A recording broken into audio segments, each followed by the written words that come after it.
మాజీ మంత్రి అనిల్ కుమార్ యాదవ్ ఈ నెల 8వ తారీఖు నుండి రాజకీయాల్లో మళ్లీ కీలకంగా వ్యవహరించనున్నారా? ఈ మేరకు అనిల్ కుమార్ యాదవ్ అనుచరులు చేస్తున్న ప్రచారానికి బలం చేకూర్చే విధంగా చాలా కాలం తర్వాత ఈరోజు మాజీ మంత్రి వైఎస్ఆర్ కాంగ్రెస్ పార్టీ పీఏసీ సభ్యులు పోలుబోయిన అనిల్ కుమార్ యాదవ్ నెల్లూరు నగరంలో విస్తృతంగా పర్యటించారు. నెల్లూరుకి విచ్చేసిన అనిల్ కుమార్ యాదవ్ నగరంలోని పలువురు నాయకులు, కార్యకర్తలతో కీలకంగా భేటీ అవుతున్నారు. ఈ క్రమంలోని బిరదవోలు శ్రీకాంత్ రెడ్డి తండ్రి ఇటీవల మృతి చెందడంతో ఈరోజు మాజీ మంత్రి, మాజీ కోవూరు శాసనసభ్యులు నల్లపరెడ్డి ప్రసన్న కుమార్ రెడ్డితో కలిసి శ్రీకాంత్ రెడ్డి నివాసానికి వెళ్లి వారి కుటుంబాన్ని పరామర్శించారు. శ్రీకాంత్ రెడ్డితో ఆప్యాయంగా మాట్లాడి మనోధైర్యంతో ఉండాలని ఓదార్పునిచ్చి వచ్చారు.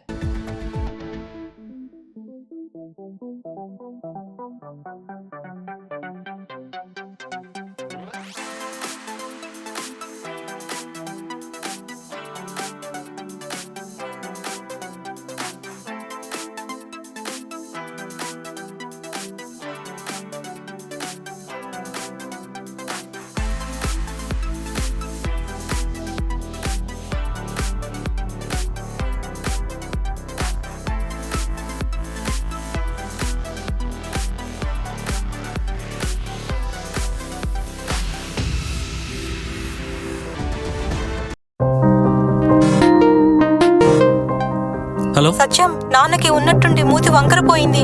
కాలు చేయి కదిలించడం లేదురా. పెరాలసిస్ అనుకుంటా. నాకు చాలా భయంగా ఉందిరా. త్వరగా రారా సత్యం.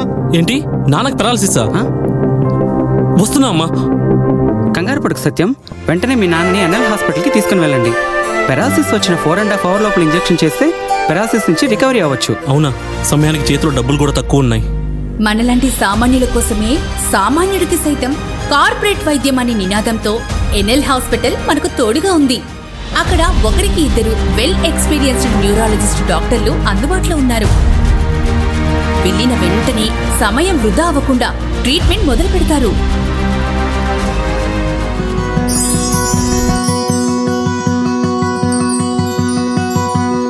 మనలాంటి సామాన్యులకు ఎటువంటి మెదడు మరియు నరాల సమస్యలకైనా కార్పొరేట్ స్థాయి వైద్యాన్ని అతి తక్కువ ఖర్చుకి అందిస్తుంది మన ఎన్ఎల్ హాస్పిటల్. ఎనలేని అనుబంధం. NL hospitals, opposite water tank, Magunta layout, near Annamayya circle, Nellore.